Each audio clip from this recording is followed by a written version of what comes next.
Good morning, everyone, and welcome to Street Rats, the podcast.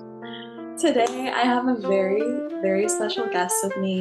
They've been helping me with research and also inspiring me on new stuff to talk about on this podcast. So would everyone please welcome my older brother, emphasis on old, Jonas. Bonjour, bonjourne. Well, thank you so much for having me on the show. I've been dying to come on, loving everything that you're doing. I wanted to do a celebratory toast as well. This is 100 proof vodka. At 11 a.m. It's water, a toast to new beginnings. And yeah, so we're gonna stumble through this. Let's see. Okay, so today's episode is going to be about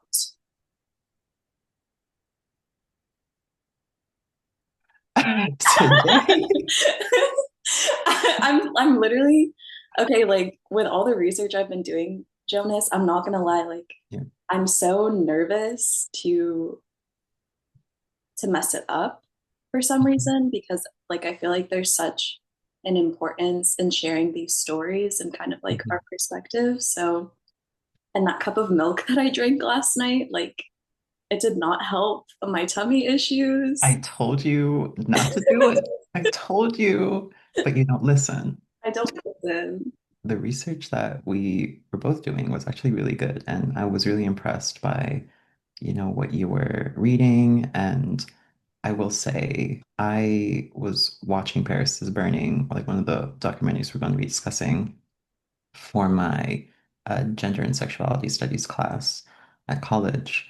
And you had just watched it recently as well, and you were like raving about it to me. And so it was just kind of like coincidental that we were both like watching the film around the same time. And so I thought like, oh, why don't we like do a podcast together about this film? And then you brought up to me another documentary, The Stroll, which we will also be discussing. And you put me on that. And I just think it's really interesting that you're exploring these like similar things that I'm doing. Like, I think it'll be a nice conversation that we're going to have. Yeah. Oh my God, thank you so much for saying that. I feel like I really appreciate just how much you've helped me take the reins with doing just any research or rabbit holes I want to go down. Your passion for gender studies has really opened my eyes to a whole other world of stories that we don't really know about. So Right. yeah, thank you so much. I also wanted to ask you, Yeah. even before, like, I'm curious, was was this kind of like your first introduction to um, seeing like to seeing the trans experience depicted on film? Or like, were you exposed to anything else before this? Or, Um, that's a really good question. I feel like movie wise was the Danish Girl with Eddie okay, Rappaport. right, right. Yeah. And I remember I was really young when I saw it. I think I was 16. And so Mm, I didn't fully understand it at the time, but I knew that it was really beautiful to see how happy they were after they transitioned. And the only other time I've seen transness depicted in media before I saw Paris is Burning and The Stroll was interestingly enough through RuPaul's Drag Race. okay. A lot of Mm, it became more talked about in the show of a lot of queens transitioning into women. Um, so, what about you? yeah, no, that's actually interesting. I, for one, have never watched Drag Race. I know, which is Um, crazy. yeah, I've not watched it, but I do remember watching The Danish Girl, and then that kind of sent me down a rabbit hole of, researching Lily Elba. That was like the woman whose life was sort of being depicted. Mm. And there was like controversy around how that film was depicted. And so like that's another trend I noticed, which I'm sure we'll discuss, is like a lot of controversy that's generated from movies depicting transness. Yes. But the first film that I saw that like exposed me to this was a film called Tangerine. And I have you seen it? No, but I know about it. Like Yeah. it's on an iPhone and it's like it won a lot of awards. Yeah.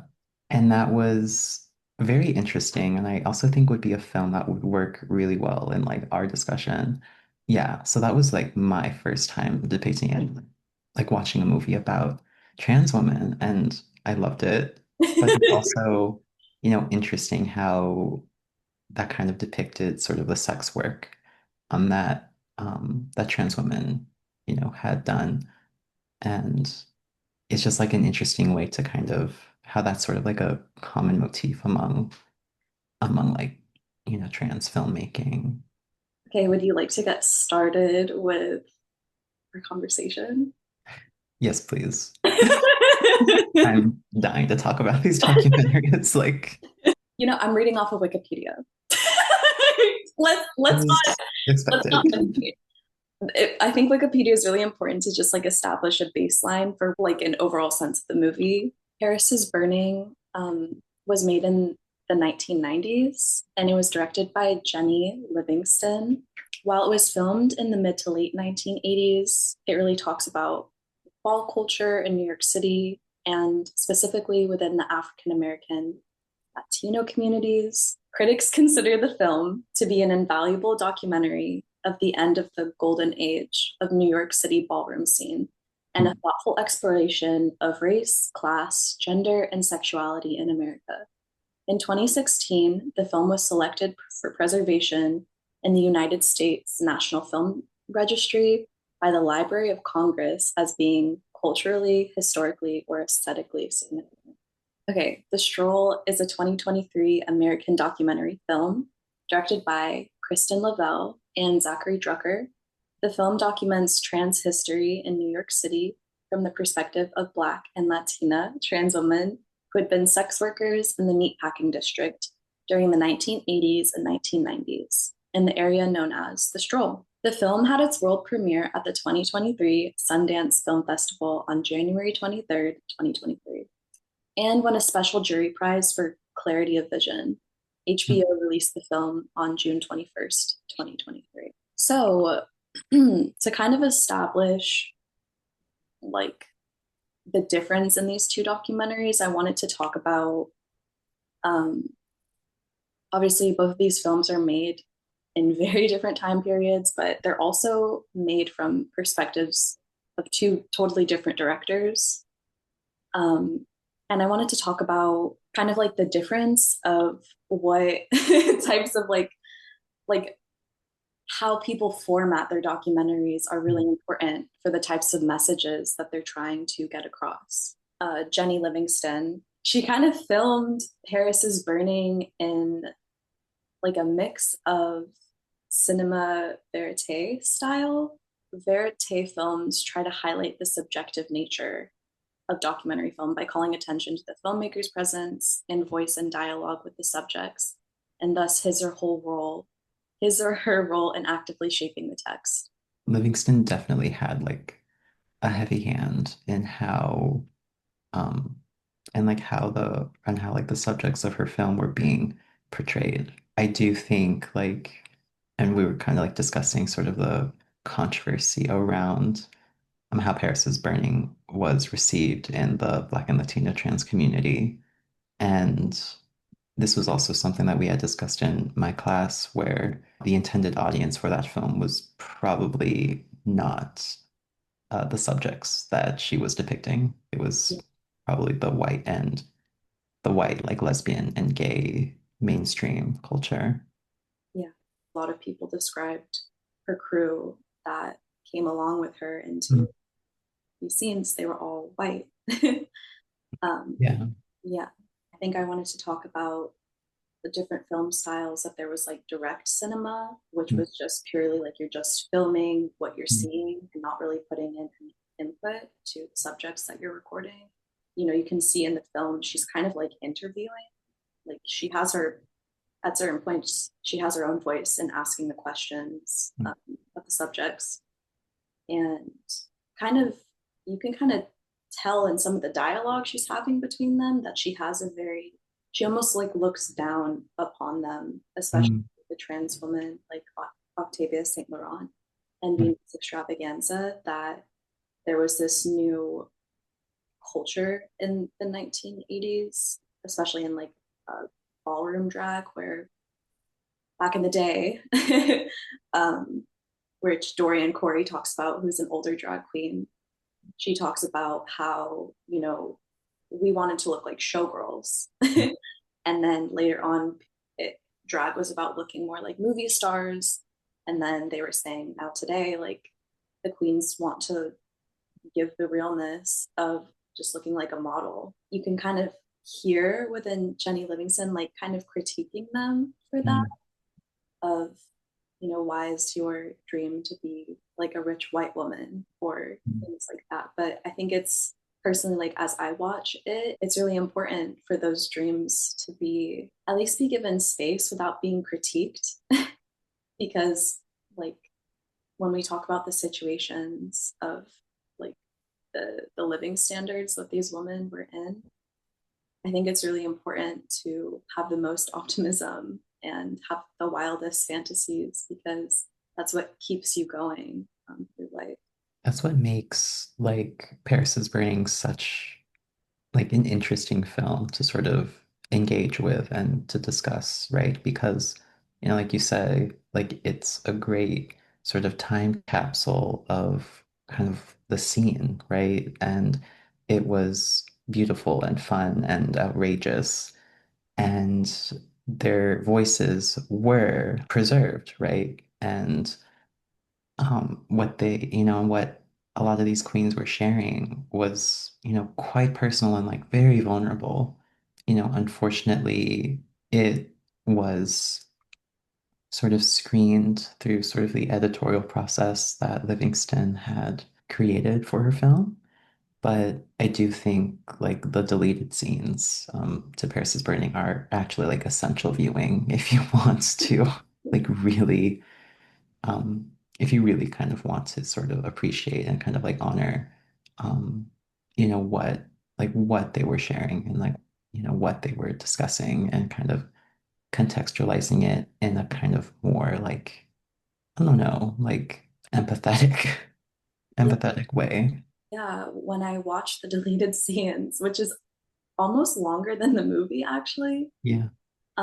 someone commented like, these queens may not know it, but they're like voices for a whole generation, and like their stories have brought on like a legacy, and it's also like the way in which they show their personality and present themselves, like it's so beautiful, and I'm glad that it is memorialized because there is very little media representation of being queer or being trans. Like, just in the just in the 20th century alone, it really wasn't a lot. um, Yeah. But certainly like even if there like was media representation, like it was almost always negative. Like it was like someone was murdered. Um, and even that, like if it got covered, right? Like yeah. and as like the Stroll points out, like a lot of the times the violence that trans women were subjected to was not even like not only was it ignored, but it was all oftentimes like celebrated. And so like when you kind of see, so like yeah, for like Paris is Burning to have been made in that moment, in the 90s, right? Mhm. Like it was radical like in that sense. And while it was sort of received by the community by like the people that the film was about, like not well, and like there were problems and critiques which are completely valid.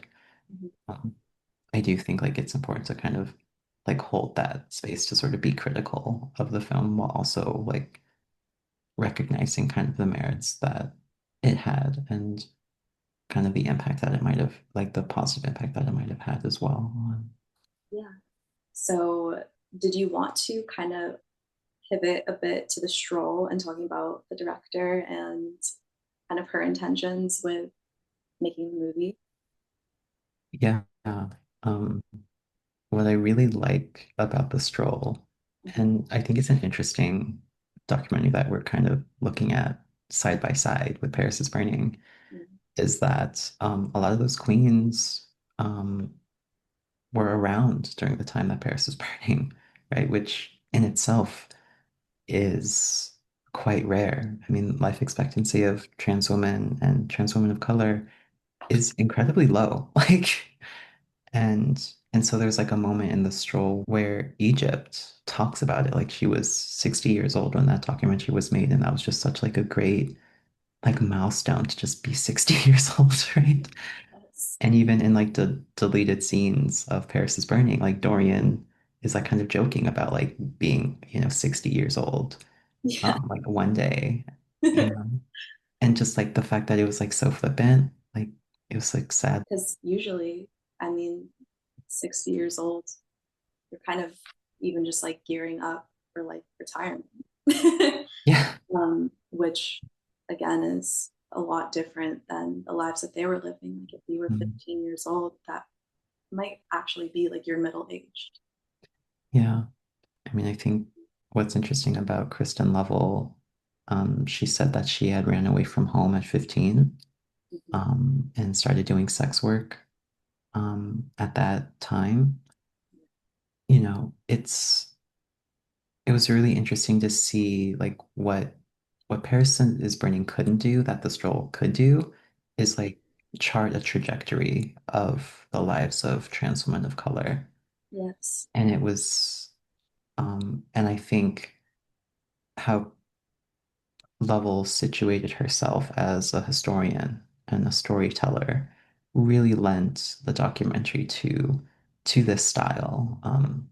Of filmmaking, and I thought it was like really well done, and Yeah. it really provided a lot of agency and control over trans women of color to tell their own stories, and which is what Lovell set out to do specifically. And so I think it's a nice sort of response to Paris is Burning Yeah.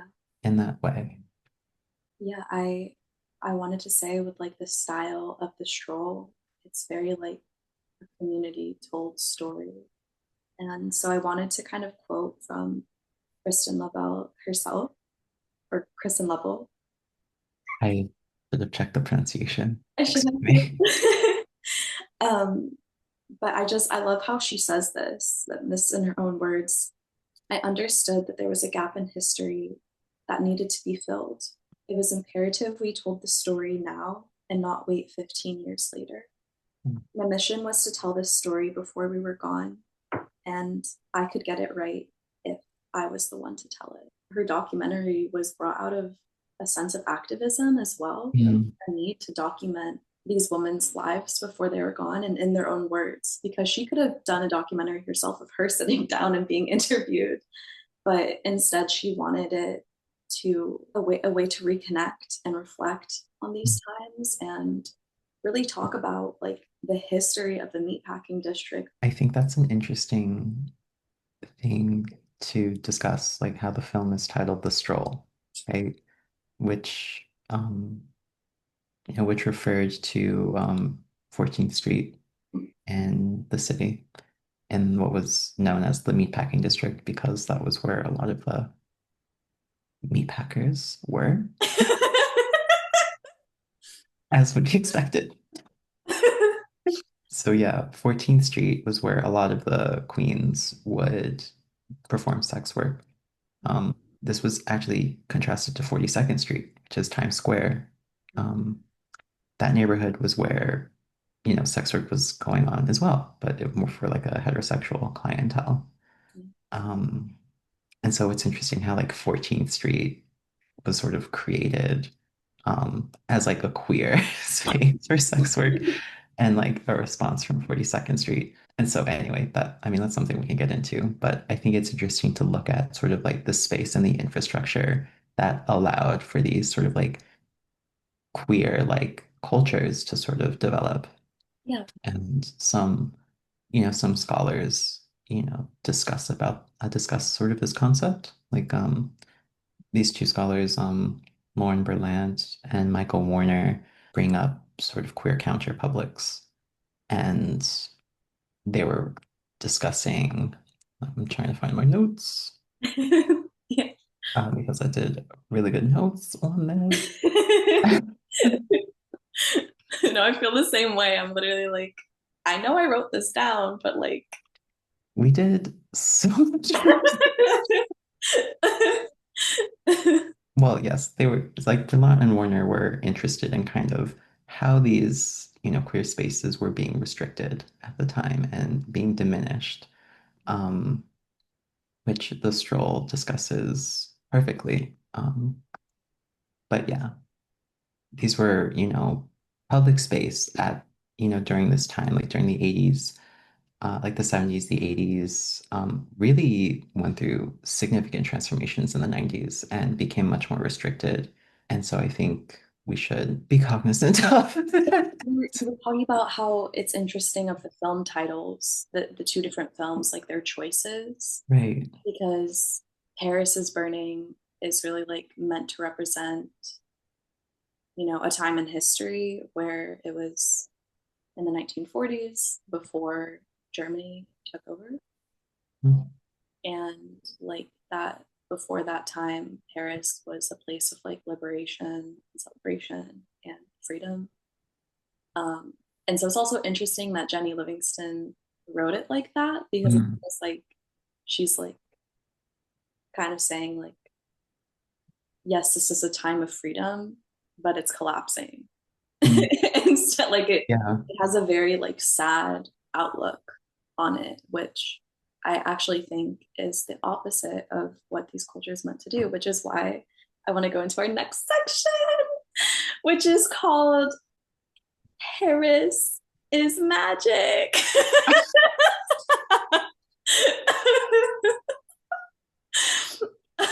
Which, yeah, Paris and New York City, it was liberation, it was glamour, and it was also survival. So we're talking about the magic of ball culture and the meatpacking district. There's a question of like why New York City? Like a lot of trans women found themselves in the meatpacking district. Egypt said this. Mm, Egypt in the Stroll said, unless you had your ID or social security changed, you could not walk in and get a job if you're right. presenting as a trans woman. And she said, some people chose sex work because they wanted to, some chose it because they had no choice. Right. And I think you bring up an interesting dynamic that's going on is that there are people that are being locked out of like conventional heteronormative society, right? Yeah, Unless you can get your government's official identification to reflect your gender identity, common themes that we're seeing today, yes, you are not able to participate in this culture, which Bernard and Warner would discuss as a heteronormative culture, right? yeah, And so what I think you're discussing about, why was New York sort of a destination? There was, in Berlin and Warner's terms, like queer counter publics, right? These were spaces of living that were in opposition to this heteronormative culture that was rejecting them, that was not including them. And so these people came together. It didn't matter where they originated from because the queer counterpublic is porous. Like anyone can be a part of it, right? Like that's kind of what made it like living there possible, even under extremely like difficult material conditions. Like there were some spaces where they could, you know, thrive. the meatpacking district, it was what it says it was. Like there was a lot of meat being sold and distributed from Mm, those areas. So there was a lot of like factories that just had like meat hanging around.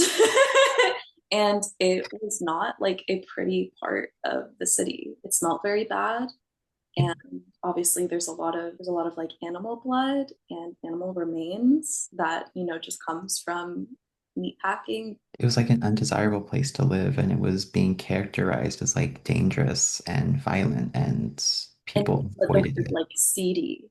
Yeah, yeah. I think some of the beauty that a lot of the trans women describe their experience Mm. in the stroll is like for a lot of them that had stumbled across it, a lot of them just saw, you know, beautiful women in like the most elegant makeup and Yeah, clothes, and it's like it inspired them of, you know, what they could look like. These were sisters that they looked up to. it is, quite troubling how, their sexual and gender identity was being commodified, in this way, but also being used as like a point, like for their survival, but also what kind of subjected them to like, mistreatment. Like it's such a bizarre dynamic that's going on in that, right? And not even acknowledging like the markets that existed for that, There were stories um of I'm trying to remember what her name was. I think it was Elizabeth who no, who was it? Yeah, I think, yeah, there were like discussions of like how the police would like solicit them for sexual acts and then arrest them immediately after they performed that, right? And so it's like, again, those like power dynamics and that like abuse of power to derive pleasure and through like exploitation and then punishment. Yeah, And I feel like the stroll really struck an interesting balance, documenting that, sharing what had happened. And it just seems like with Paris burning, none of that was acknowledged or discussed. And I think its very absence says a lot. it was like this tunnel, this funnel, honestly, that Mm. funneled it down to that being the only option.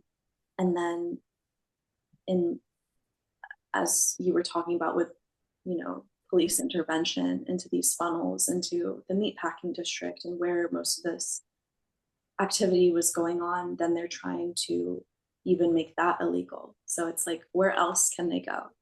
Okay, you know, yeah, This like this path of criminalization yeah, was so suppressive and really effective. I mean, the walking while trans law, right? To just criminalize just walking in public, like being in public, yeah, taking up that space is now criminal, like it was, criminalized. And I believe today we're seeing it becoming criminalized again. If you are presenting in a way that is non-normative, in any way, right? It doesn't matter your sexuality. If you're non-normative to whatever that standard is, which is white, like yeah, white and often heterosexual, if you're not adhering to these guidelines, you are going to be punished. You're going to be criminalized. And I think a lot of these lessons were quite recent, like this wasn't long ago, like the 90s was 30 years ago. yeah, 30 years ago. yeah. Actually, no. But Yeah, you're old. No. But like seriously, like growing up, um, like with our grandmother who is did she just turn 80 recently?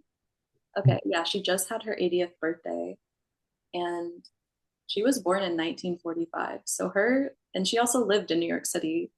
Like she ran away when she was 15. yeah, Yeah, she ran away from Jersey to live in New York City by herself, and she actually did it.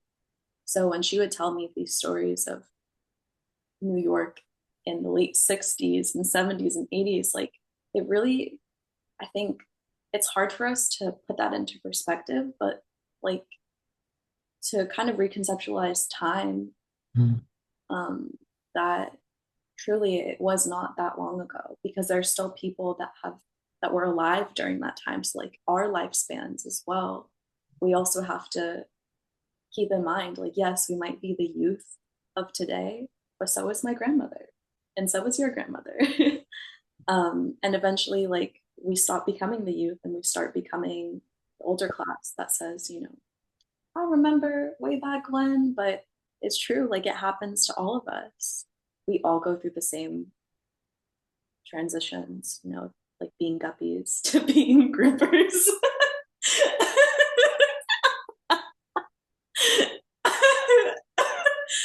I'm getting into my weird animal facts. I gotta stop. um, okay, let's transition into Paris is Burning and kind of talk about ball culture and things that I kind of previously discussed of like, um, I mean, let's just say what a ball is. Well, first and foremost, I feel like it was a celebration. It was like a big party. Mm. Right? It was a big party and it was also a competition. A ball was a place as well to like find your family too, especially Mm. being like a young kid, maybe watching it for the first time. Mm.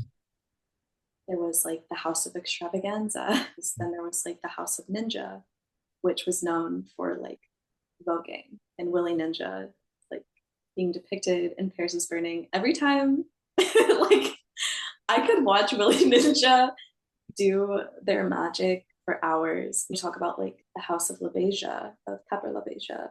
They actually view themselves more as like non-binary or genderqueer, Mm. um, even though they can be femme presenting at times. But to them, like it wasn't essential that they medically transitioned in order to like affirm their gender identity. Jenny asks LaBeija to describe what it means to be a mother of a house. And LaBeija says, well, it's pretty self evident. And Jenny disagrees, as people from the outside would not know what that means. And then LaBeija asks, okay, then who am I talking to? It's kind of interesting because if you're in this queer counterculture, everyone knows what being a mother is. Like, I think I wanted to like kind of talk about why LaBeija is like a important like mother figure Mm. because she really does see the people that she brings into her family like as her own children. Even in the deleted scenes interview, LaBeija talks about some of her kids wanting to drop out of school to go to balls, and she tells them like the balls will be here.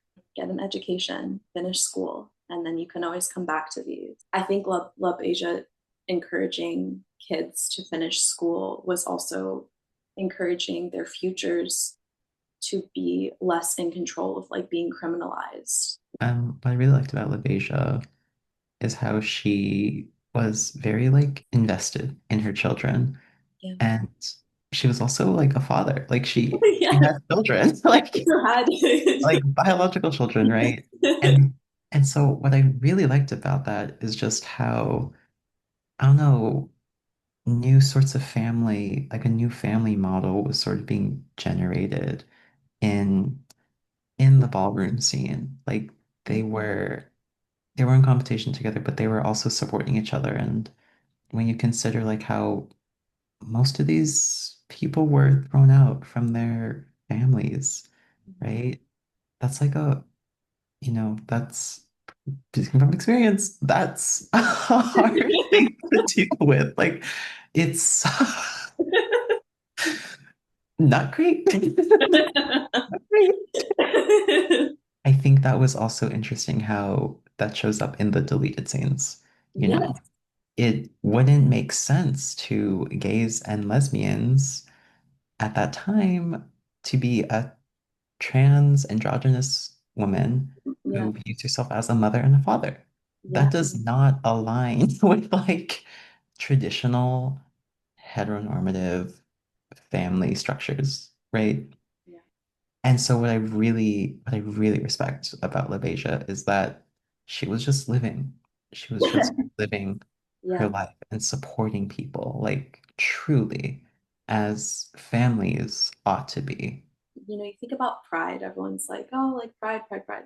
But like what pride actually means is like these were places to build your self-esteem because the outside world was so hateful Mm, and so misunderstanding and trying to erase your existence for being. And that's why I think these houses, these balls were created to build up that inner strength so that no one could take that away from you. mm. It's almost like your own armor. And they were tough. And I think the stroll, sorry for like going back and forth, but I Yeah. do feel like the stroll really shows just like how tough they had to be. Yeah. Like, I remember Egypt had, described trans women as Wonder Woman, Yes. described herself as Wonder Woman because of the power um, that she needed in order to defend herself from violence, right? And then it's interesting how the director, Kristen, said referred to that as like Buffy the Vampire Slayer. So I think it's interesting how like they're trying from like, like superheroes, like comics Yeah. and also like pop culture, Yeah. to sort of show like, no, these are not like to like find strength in Yeah. their condition. And I think certainly like a lot of the violence that they were subjected to in Paris is Burning Yeah. was really only highlighted by Venus, Yes. which, which was horrible, Yeah. but it also shows like, the racial aspects that were going into that film because Venus was a white trans woman, She which, also, she's half Italian, half Puerto Rican descent, which is mm, interesting.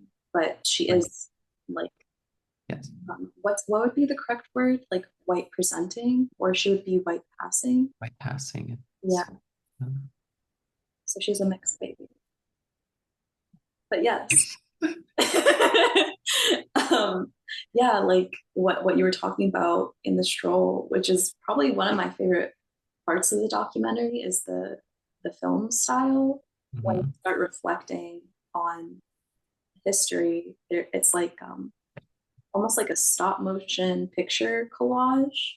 Yeah, there's like some animation Yes. there. And I like when they describe themselves as, when they are on the stroll, they're in a very close proximity to violence, whether it's through their clients, whether it's through police, whether it's just from random bigots, Yeah. and having to carry like in their purse, there was a whole lot of weapons there. They were carrying. They were carrying, They and were carrying. another way that they described themselves was like a bot. And then you see like this beautiful trans woman being like suited up in all this armor. Yeah. And like they had to be their own protectors. They had to be their own advocates and protectors of what they wanted to do and what they didn't want to do. When this argument to like defund the police and this question comes from, well, then like who's going to protect you? A lot of the times it was your community that like would rally together and stop things from happening. Like if you see something, say something. And on the stroll, it was like, if you see something, do something. There's like a degree of organization as well, like trying to avoid the police, like using like codes to let them know like when police are in the vicinity. Yes, which Um, I wrote down. They said like mag, Mag, which yeah. is like Magnum PI, Um, which is so like it's really cute that like the dolls came up with this name because like there's like they're there's an effortless like chicness to it as well right, instead of being like hey the pigs are here like they're like right, Mag's right. coming.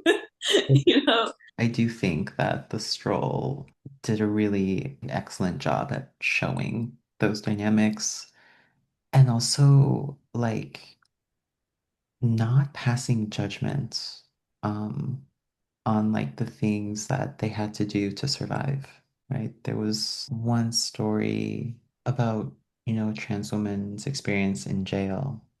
yeah upstate New York, and how she was sent there for like almost like 7 years, and then she ended up staying for 14 years just because of what she had to do to defend herself Yeah. um, in prison, and how like that experience just made it more violent and like made it more like criminal. How different mayors changed the Mm-hmm. like affected the laws in the city and what was like considered a crime. Mm-hmm. So in 1994, Rudolph Giuliani was elected, and I think he was like the first Republican in a while. And he had talked about, this blanket term of like crime, that there's crime ever present in New York, and that he wanted to make things safer, quieter, more peaceful, and kind of created this police state to clean up neighborhoods that were unwanted by homeowners. Um, it's like, okay, like I want to get into like the gentrification and Yeah. things like this, but Well, that's where it begins. that's, Like yeah, it begins by criminalizing um, behaviors, presentations. that, Um, yeah, that are unsavory to, yeah, you know, the general public. yeah. A lot of the stop and frisk policies that were in place by the NYPD, um, you know, targeted, you know, indiscriminately people of color, especially Black people. Yeah. But Well, what left out is like a lot of trans women of color were disproportionately targeted. Like in the Stroll, they talk about the sixth precinct yeah, of the NYPD, how they were dedicated to making these women's lives a living hell. yeah, they would, Like, like, even on raids, they would drive up on the sidewalk and chase them in their cars to try and gather as many women as they could to arrest them, yeah, which was under, did I write? I know I have the statute somewhere. I think it was two Article 240.37. minutes, Yeah, the which, walking wall trans. yeah. Oh, And the way it's described is, you know, the assumption that you are going to do sex work. So it really was a blanket term of like you could, whatever police thought of you looked like a sex worker, if you were just talking to people in their cars, if you were just like hanging on a street corner, mhm. like, all of these factors could get you arrested. The way that trans women dress is the way that they are able to celebrate their bodies the most. And again, it comes with this pride and confidence that comes from these countercultures that like to not be ashamed of your body, because what is too much skin? Like, what do you, or like looking like certain ways, but they were, again, like stereotyping what that looks like. Yeah, the way like fashion and like clothing was portrayed and like Paris is Burning as well, like how much effort really went into making these costumes, like making these not costumes, but like dresses and gowns. I mean, they were artisans, like Yeah, they were truly in the true sense. Like they were putting all the stops in, through whatever means necessary. Maybe they had to borrow a couple of things from the department store, like. yeah, well, for some of the balls, they had mentioned that there are some young kids that are homeless and they would sleep kind of like in the rafters, which was more of like the 21 and below section. They would sleep there before the balls would happen, and they would often like steal certain items from stores just to be able to participate. And I think the fact that they were inspired so much to just want to be a part of it, even if they didn't have access to resources, like it just shows how much it meant to them to be a part of that culture. I think once I brought up like 1994 Rudolph Giuliani, Mhm. It makes me think of how I want to take a slight segue and pause to talk about what factor the AIDS crisis brought into these communities and how it affected them differently. Mhm. And I wanted to start with a quote from Dorian Corey, which is also in the deleted scenes of Paris is Burning. They said, if anything hurt the gay life, it was AIDS. Just when things were going along so well and doors were opening up, AIDS came along. And like a house of cards, so many things fell. And at first, I would think, well, I don't really know anybody who has it or anybody who's gone. And now I can accumulate a list that's slightly frightening. They're going very fast. To kind of give like a brief history of AIDS. So I think to start, like Schulman talks about like how essentially she really believes that with any political movement, it's only successful when it actually transforms the lives of the people who participate in it. And she takes a quote from Emma Goldman: if I can't dance, it's not my revolution. And so ACT UP to many was a sex positive queer space that encouraged others to find their power and literally like shake shit up. Like the fact like ACT UP was truly like to act up and cause like social and political discourse. Then when she talks about the history of AIDS, she says that she believes AIDS has existed since the earliest since the early 20th century. Although it wasn't until 1981 when scientific studies noticed a pattern of rare cancer cases amongst homosexuals. And this is what started the misinformation and the long, treacherous stigmatization of linking HIV/AIDS to homosexuality. And initially, it was called the gay cancer or GRID, gay related immune deficiency. In the midst of all of this, gay sex was illegal. Like there were sodomy laws, and like socially, again, there was a lot of hostility. You could, if you were gay or presumed to be gay or homosexual, um, or practicing in any of like that culture activities, you could literally be kicked out of your apartment. You could be denied like going to like a hotel or eating at certain restaurants. And um, if it even escalated enough, you could also be fired from your job. So, like I said, like many individuals from their small towns had like were like forced to leave their families and to leave their towns, Mhm. um, to live in New York, where their lifestyles were more accepted. And there were also like almost like blind spots within New York City where it wasn't as deeply scrutinized. Although there was a lot of police violence, it didn't stop that there was places, that were able for them to exist. And so when we talk about ACT UP, like why it started, um, it didn't happen when AIDS was like first recognized by the government. And actually in the first 5 years that the AIDS virus was acknowledged, there were 40,000 deaths and the government did like did nothing. They had made no policies. It really was just kind of watching this happen. And when we talk about pharmaceutical companies, they were actually trying to recycle failed cancer drugs because AIDS often affected individuals a lot like cancer. And when you think about cancer, the word cancer in general is like it's a very blanket term because it affects individuals very differently. You could have breast cancer, you could have brain cancer, you could have skin cancer. And so all of these um, involve very different, very specialized treatments. And AIDS in a lot of ways was not the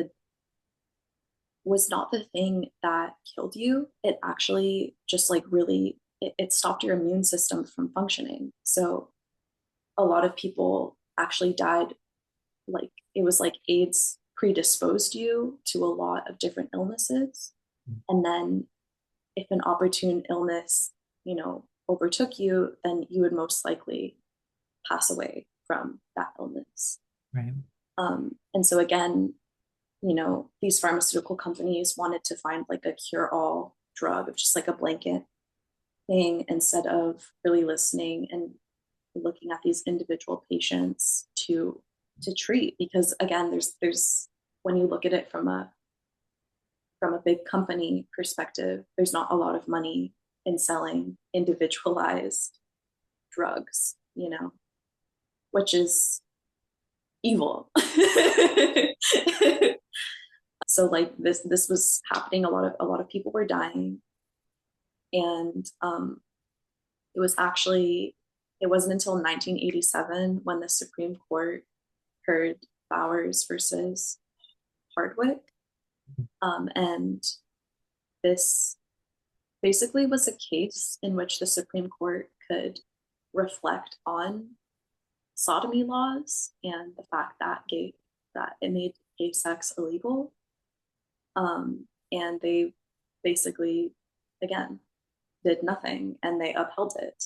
So amidst all of these people dying, they're basically saying like, well, yeah, gay sex is still legal, and we still don't accept these people into our culture or like to be humans. So that's why ACT UP began.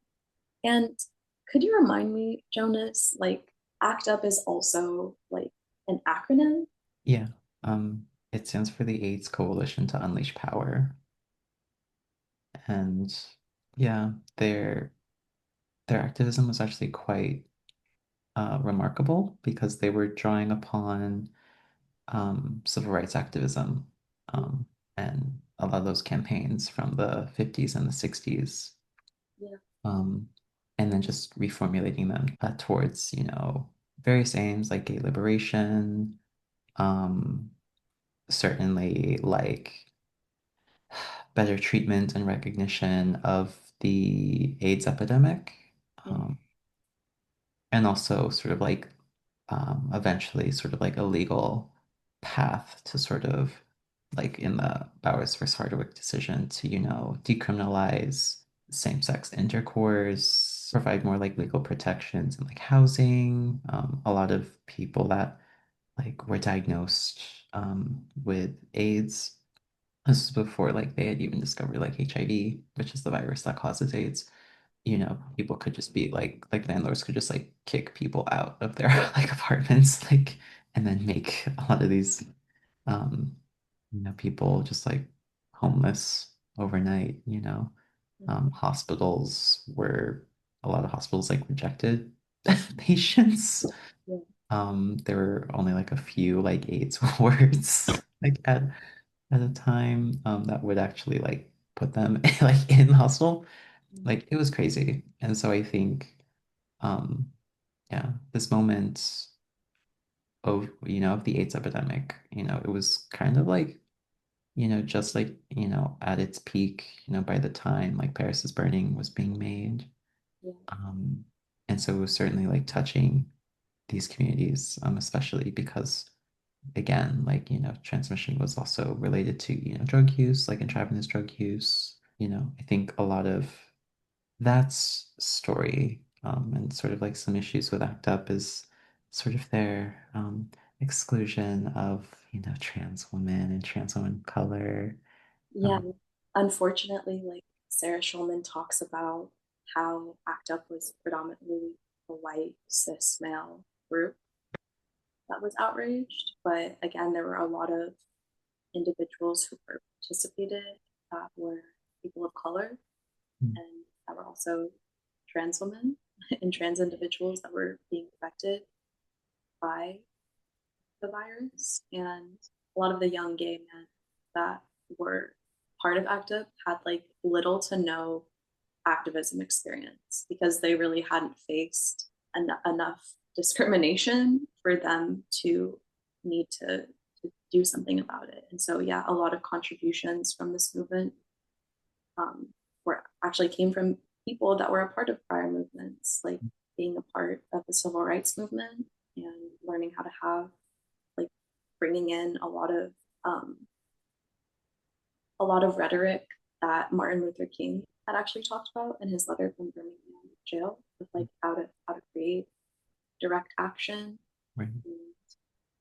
Um, and I think some of the older gays had done some activism with uh, gay liberation, but again, yeah, there was a mixing. And I think also what was interesting was, despite all of this, there was a lot of um, misogyny that still were amongst members, Mm. a lot of disagreements on what was to be done exactly um, to uh,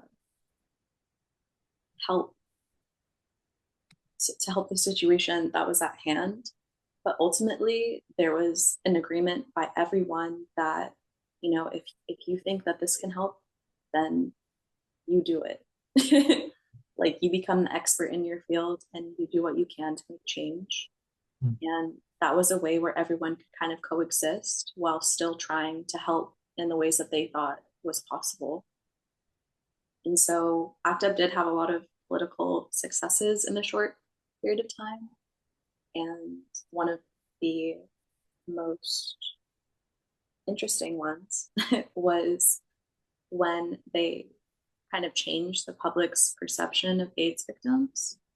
And so um, they were, so like, for context, the Catholic Church at the time held a lot of power within New York, and was expanding their influence to public school boards to stop Mm. ACT UP's condom distribution in Mm. schools.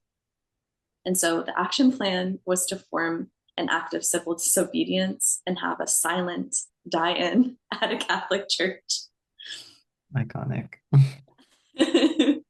And basically, I think their goal was like just to show up and like civilly disobey by just like filling up the church with a bunch of like queer individuals.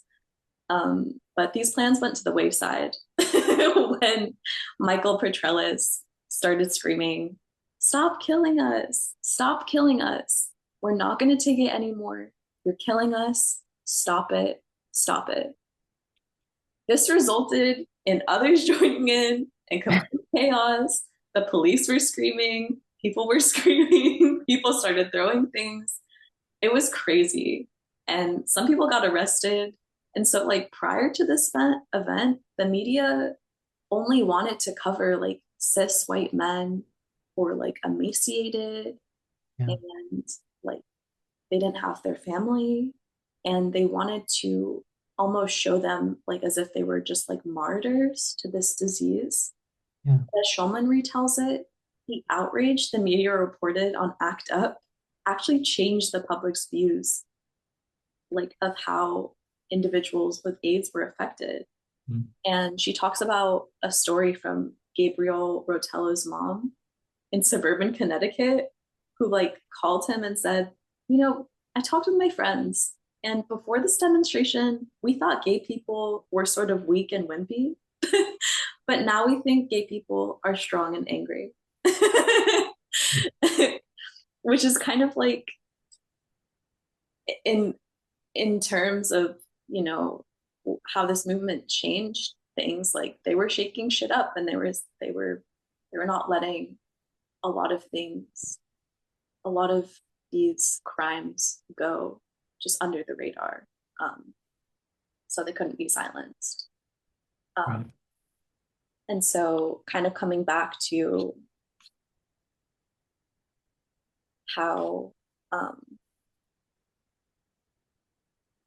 how AIDS affected ball culture and Mm. the meatpacking district, a lot of lives were lost. And like Dorian Corey said, it was a frightening list of how fast people were going, that they personally knew. And so what ended up happening was, especially in the meatpacking district, a lot of people that had lived in those apartments had passed away, and they were being bought up or rented out by um, white, cis white individuals. And then there started becoming like neighborhood communities that were for one, being exposed to the Stroll and the type of lifestyle that they had probably never seen before, and they were outraged, I guess, in not the best way and not the best reason, because again, the meatpacking district was a very small area in which these people had been, cast out from. This was a this was this was their safe haven. And then now that they're losing their community, their friends, their mothers and sisters, like now white people are coming in without any knowledge of the history of the people that were there, and a distaste for the type of lifestyle that they had to live, instead of having empathy or trying to understand, why was this even going on. They just saw it as sex work and they didn't want to be exposed to it, and they didn't want to see it, so it might as well be gone. But the real question is, like, where else did these women have to go? And so that's when, the mayor, like Rudolph Giuliani, kind of changing a lot of these, like, making it a police state and passing certain laws to clean up the streets. Um, there was also, and it's interesting, they actually interview this man in the documentary, because I hate him. Yeah. I fucking hate him. His name is Harry, and he was a part of the Villagers Against Crime, and it was like a neighborhood community watch that would basically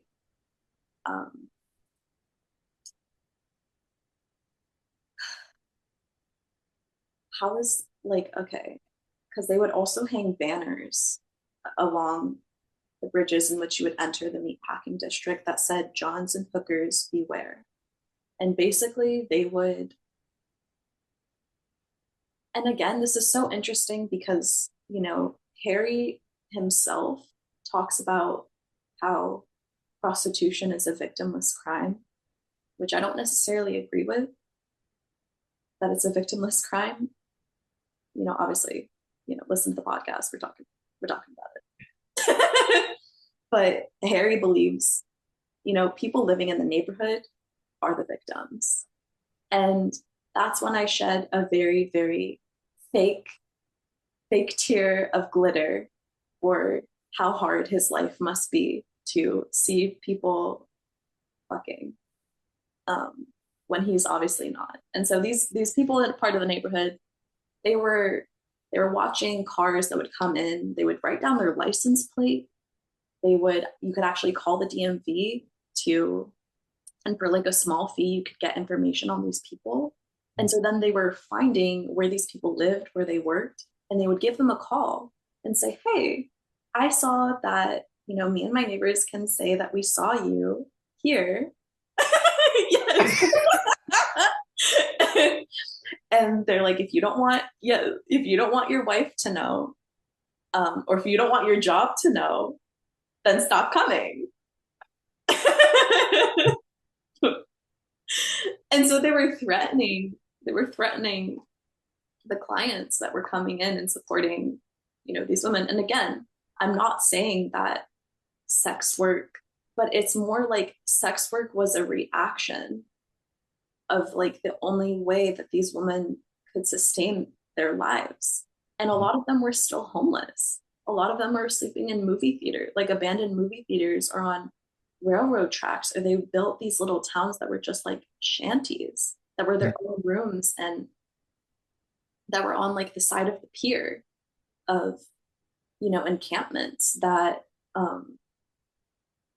you know, are things that we don't really see day to day, of like how people are living to get by, but it was very real for these women, like, on how they were making things work. So again, I'm not saying that, obviously, it's not a pleasant experience to see sex work, but again, this is the only option that they had. So you can only Yeah. push your thumb down on someone so much until um, they can't breathe anymore. And so a lot of ways that so this is in 1994 when Rudolph Giuliani got elected and all this shit was happening with Barry and his clan. And, um, going a little bit forward into like 2001, obviously 9/11 had happened. And that changed a lot of things within New York City. I think it caused kind of like a shutdown of like business just in general, kind of like the COVID pandemic, Yeah, where like people were after just, mhm, yeah, after the attacks, like they put like they closed off 14th Street. yeah, Like they shut down the Stroll.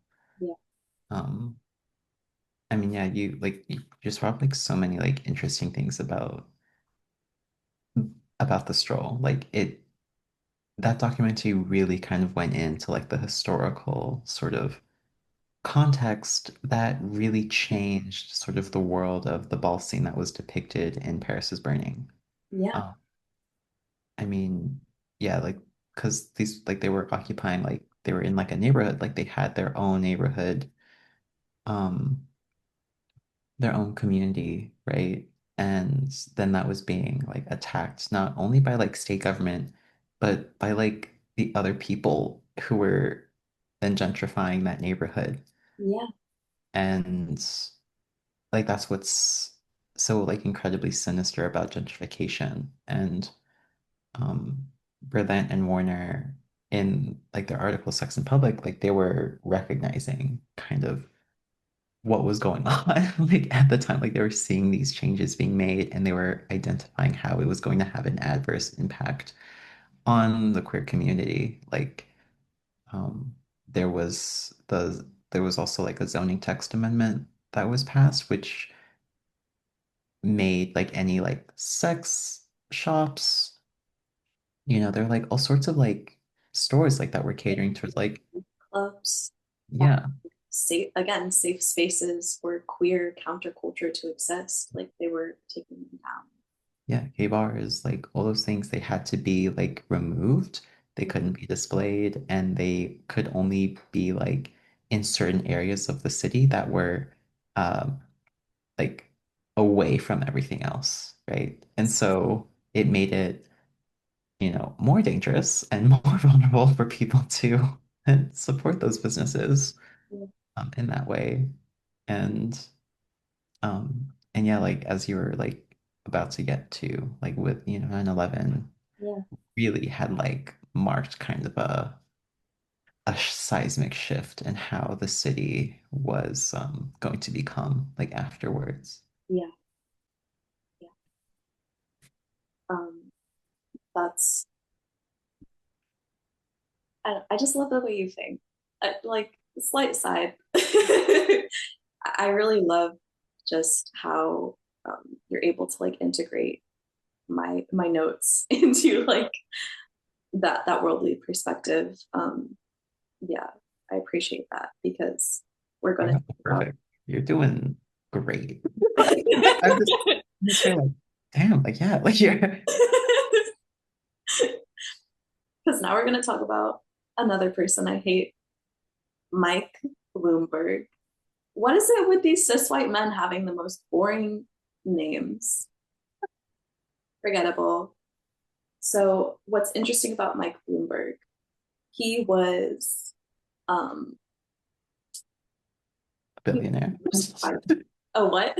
A billionaire. He was a billionaire who was endorsed by Giuliani, who was the previous mayor, and a lot of people described him as a self-made man, a successful business owner, and in my words, a criminal. But again, the way that people perceive people who are rich, not rich, I mean, he was rich, but they assume that having a lot of money equals to being good at business and also being good at this capitalist system where it's very rare to accumulate that much money without committing crimes or without having generational wealth that gets passed down to you, which again, a lot of the times is non-taxable. So that's why you can be a self-made billionaire, but a lot of the times it's the kids that get the most benefits because you could just pass on heaps and heaps of money that they never even had to work for. But a lot of people voted for him because they believe that having better business would equal more commerce and that it would ultimately help New York City through economic recession that they were dealing with. But this obviously led to gentrification. And a lot of gentrification just comes from like ignorance of just, whether it's willing or not, not knowing the type of like communities or neighborhoods that you're moving into and not knowing the history of them. And an interesting note was brought up in the Stroll that a lot of people like Sex and the City, iconic TV show for fashion, and it was filmed in New York City, and you have like Manolo Blahniks and a Birkin bag being talked about. Like this is talking about like the upper echelon of wealth being expressed through clothing design. And I will say this like as a fun fact for Sex and the City, the way that they were able to get so many designer clothes was because they had friends in the industry that were willing to let them borrow it. Mm. And a lot of the time you have to pay for that.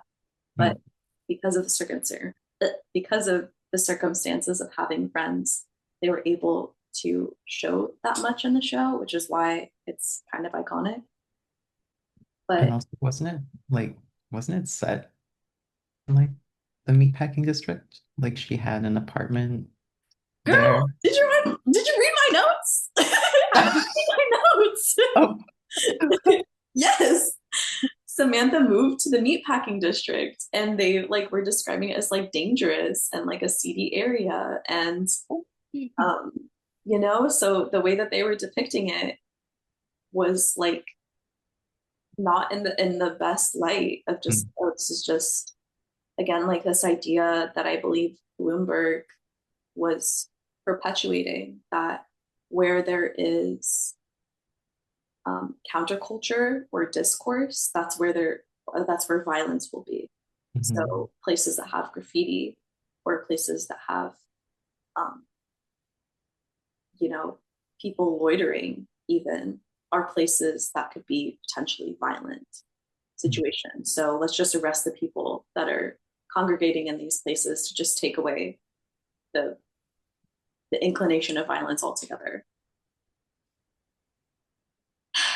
Um, Including that, a lot of the urban meat packers that were in the meatpacking district probably went from hundreds of companies with thousands of employees, and it shrunk down to like basically like 7 to 14 companies with only like 100 employees each, maybe even less.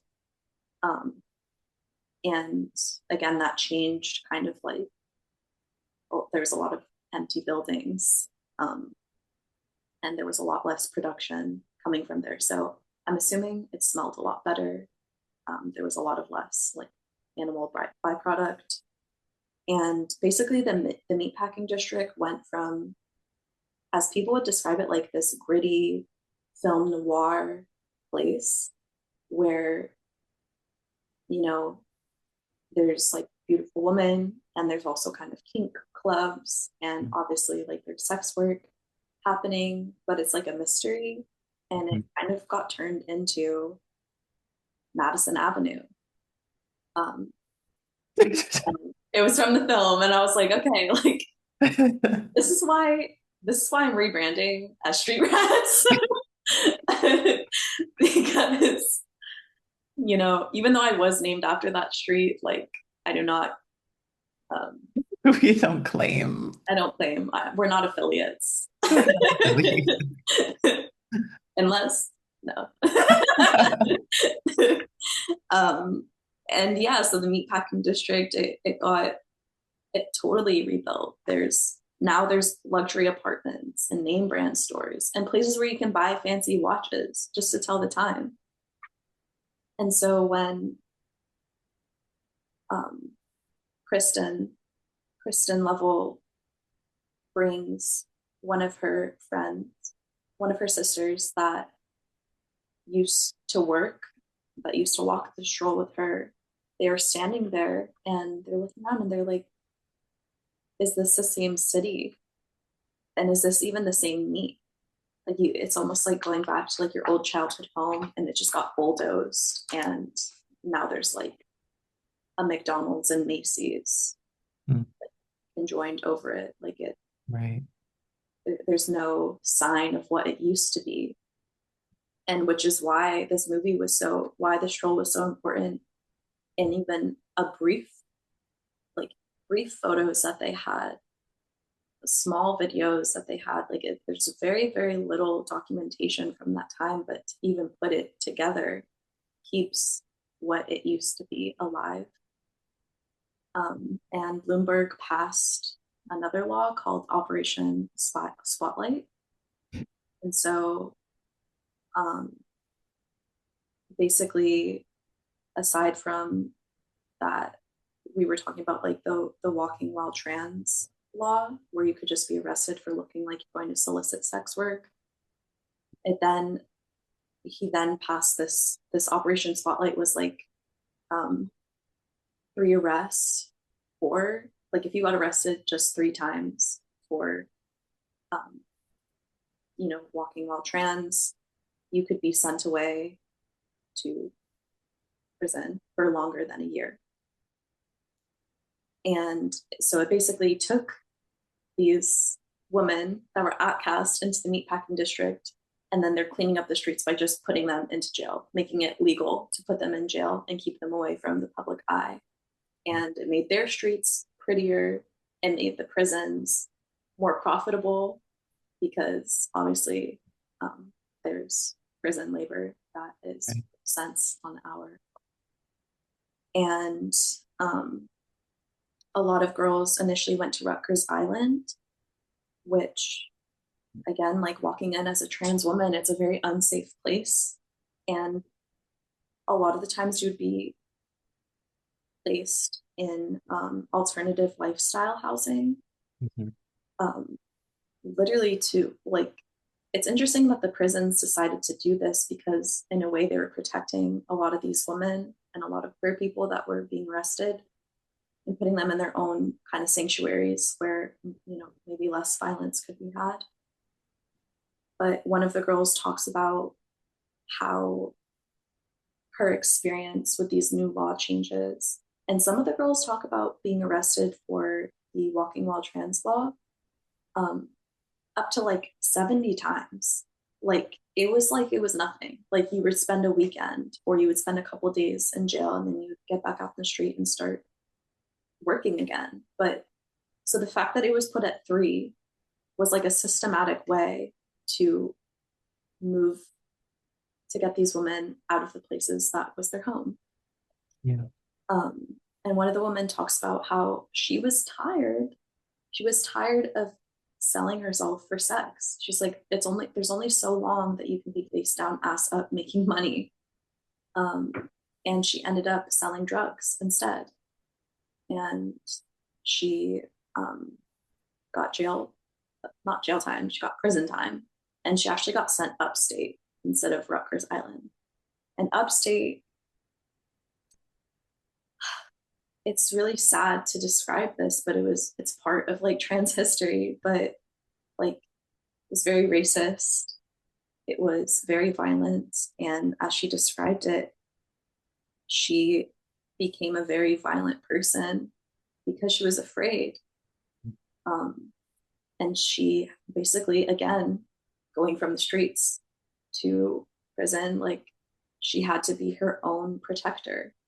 And they ended up passing a law where you would get matched for certain crimes that you would do. So let's say someone had attacked you and you defended yourself by cutting cutting a bitch or stabbing someone, like they would match your time. And so she was originally sent for 7 years, but because of um, her record and a lot of the violence that was there, they ended up keeping her for another 7 years. So 14 years to be in prison is a long time to be away from the meatpacking district, and a lot of things have changed.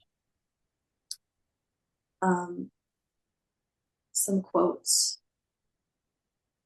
A lot of people lost their lives trying to survive here on this corner.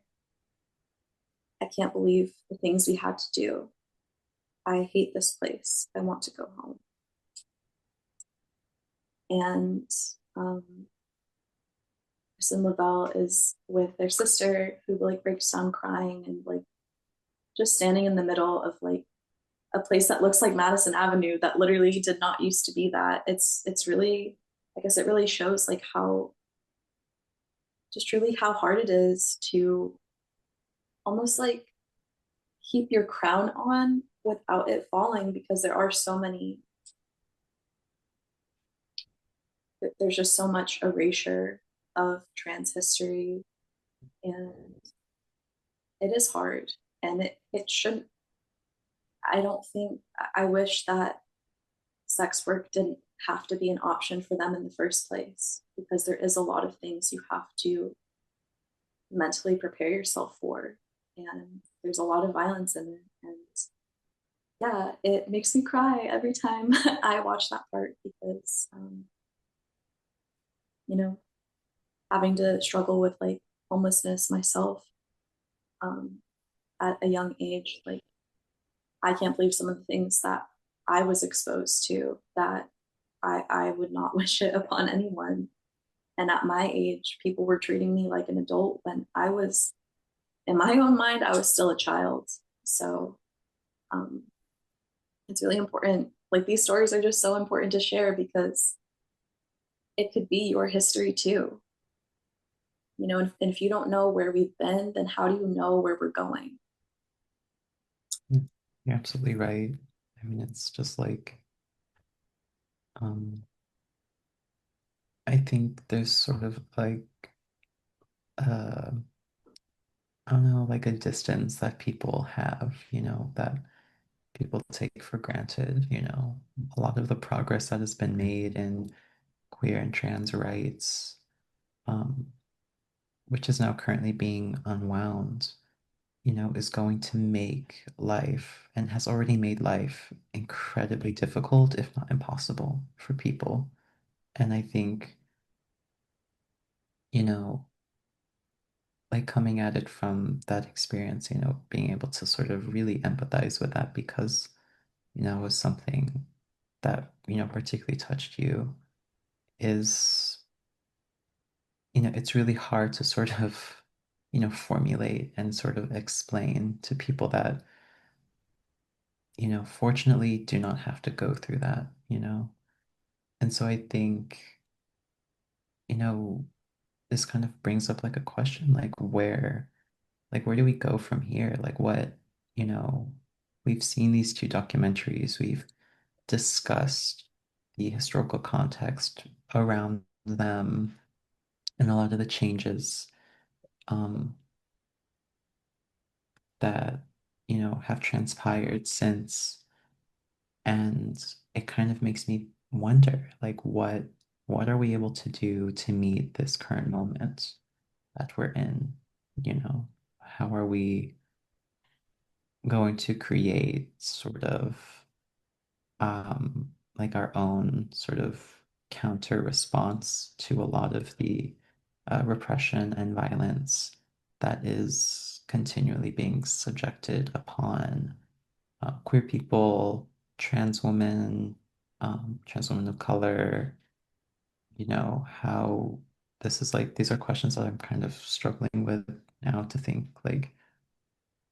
about how, solid, like how we can sort of build, solidarity movements that kind of learn from the mistakes of, like ACT UP, right? Like kind of the limitations. How are we able to sort of build that up? And I feel that the stroll really ended on like a really great and like convincing note for how to do that.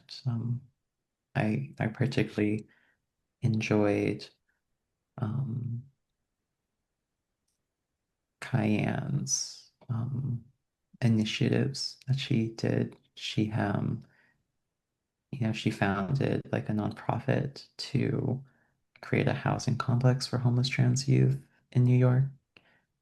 And, at the film kind of ends around like her um like having raised like $1 million to pursue that project and turn it into something um that has had like a direct and immediate effect um, on a lot of people.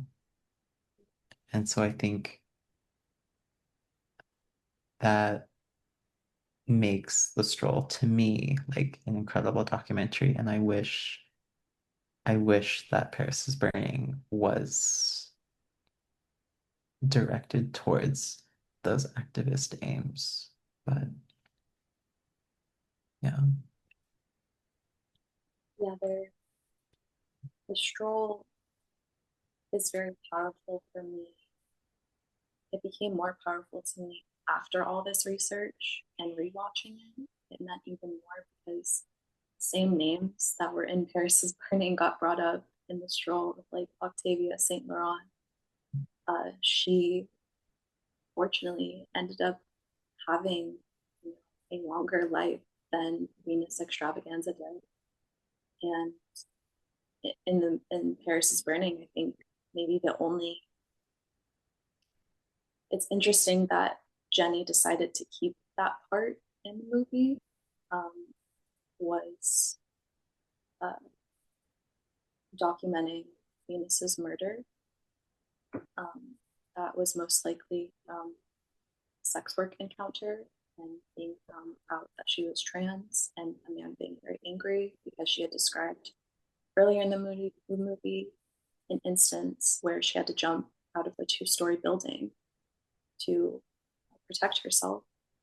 And so, um, again, like seeing the interweaving of histories through the stroll and Eris's Burning, um, it really meant a lot to me that as sad and violent as queer history can be, I think it's even more poignant that during these times where there was so much political oppression, and in a lot of ways they had a lot of less legal rights than we do now, the amount of optimism that they had towards the future, like even Dory and Corey saying things are really opening up for us, like the fact that they believed that life could be better is a stance that I think we should still be taking now, because life did get better and a lot of laws were passed. You There wasn't gay marriage back then. Now there is. Now there is ways to get gender affirming care. And I think I think in going forward for the youth of today that maybe discovered like their first ball and watched, RuPaul's Drag Race and is being exposed to even just the ballroom language that we hear today of, you know, the realness or clock it or get it, girl. Like to remember just where those came from, and that I think as much as it might be misunderstood today and used in the wrong way, um, like to understand that these come from places that had a lot of love and a lot of care with people that were a part of them, and that um, if you're not, I think that they talk about, you know, when we talk about the life expectancy of trans individuals, it's very, very low. And Venus Extravaganza, for example, she had died at 23. I'm 23. Um, I can't imagine what her life might have been if things were different. And so I think we as a community we have it, we have the weight on our shoulders that as we outlive some of our previous like predecessors, like to honor them and to keep pushing forward because it's a gift. Like life is a gift, and it's really what you make of it, you know. Yeah, that's nice. There's a lot of strength to be derived, and it's incumbent upon us to continue the work that previous generations have carried out. Um, I think that's sort of what I have gained, not only from like my, studies at college, but also like from those documentaries that there's a lot of things that we can still do, creatively. Part of I think what you're doing with this podcast is one of them. You're um, discussing media and culture in ways that, you know, are, continuing this, these efforts and preserving this, history and continuing these discussions, which is quite valuable. So, Yeah, I think it's also great to bring up, you know, that there are different ways of activism and how important it is to be inspired by your power to change the world. And it can just start with taking small actions within your community. And you don't necessarily have to be a politician to make change. You could be like Kristen Level, who um, she decided her best form of activism is storytelling. So there's a lot of ways that you can be like a change maker um, with things that you already love. And I love, you know, I love watching movies. You love watching movies. We were raised with it practically, and then our grandmother really solidified like how important it is to rewatch films and not just like mm, have it be like a one and done, like a throwaway, but um, just how much joy comes from that. And I think also like as a reminder, like to still celebrate, like how important celebrations are, how important pride is. If I didn't go to like a if I didn't start making gay friends in Florida, I don't know like when I would have come out. But I think like being a part of those communities helped me just even be in a space where I could see different ways to express your gender identity and your sexuality in a place where I felt safe enough to realize like, oh wow, like I feel seen finally. Like I feel like this is a place where I can express myself and, like get a tattoo or get a piercing or bleach my eyebrows. And as scared as I used to be to even do those things, like now I feel like I'm a totally different person, and I don't accept the bullshit that I used to. And I'm forever grateful for that. And I hope I can be like, it's my favorite thing when like I'm walking out and like my crazy like wardrobe at like a 7-Eleven or something. And I remember like a little girl had tapped me. Um, and I turned around and she was I love your style. You're so beautiful. And I was like, thank you. Like, oh, you're so beautiful. And like, I, we forget that again, we are the youth, but we're also the next generation that's going to be our own historians. And, you know, representation is so important. So I'm representing my queerness in the best way I know how. And yeah, I really appreciate you encouraging me to like make a podcast episode on Paris is Burning and the Stroll, and to really do like this is the most research I've done, and it's definitely not slowing down, but it's been really fulfilling for me to share with us. So thank you. well, that's incredible. And thank you for letting me be a part of it. And yeah, I look forward to talking to you probably later today. Yeah, I mean, we are siblings, so We are siblings. I Yeah. will say, do you have any like media recommendations for like some of your favorite like queer movies, queer artists, queer um like music? Yes, I would definitely recommend watching Tangerine if you haven't. Very interesting film. It's almost documentary style, but it like blends like documentary and fiction. It's really interesting. Um, I'm also in the process of reading quite a bit. I thought you were gonna say Cecil Dream, which I you am should be reading, reading.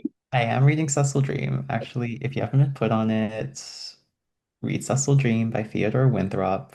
Um, it's a crazy book, but like really interesting. And then I'm also reading um Fuck Me by Virginie Despentes. Um, it's a it's a French novel. In French it's Baise-moi. But yeah, it's it's an unforgettable story, and I think listeners, viewers might enjoy it. Oh my And also watch Street Rats. god.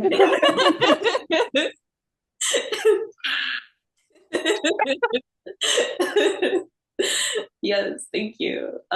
My only recommendation, it'll be music wise, because obviously I'm going to cover my favorite queer stuff on this podcast. Beyondre Mitchell, she is a Black trans artist. And if you if you like that song that's like, I you know I am that girl. You're Totally going the to love, interlude. yeah, you're going to love Beyond It. I feel like an old woman trying to like navigate my Like phone. doing. My phone got updated and I don't know how to navigate this. um, but one of Of her like course. recent songs that came out is Scene Boy. And one thing I love about her is like she's been getting scene hair, but with braids. Yeah. And then the other one is the It Girl remix, the fan remix. She's awesome. I also love Body. And I also love Gay, which, you know, get on that. It's fun. Also follow her on Instagram. She does like cute little dancing videos of her songs. They're so fucking lit. Like if you want to party in your car when you're driving to work, like a little pregame, put it on. Okay. Yeah. Yeah. Yeah. So I guess we're going to end it here. Thank you so much for joining me, Jonas. And thank you so much for watching and listening. Yeah, I'm sending lots of love. Thanks, Mads. Yeah. You too. Bye. Bye.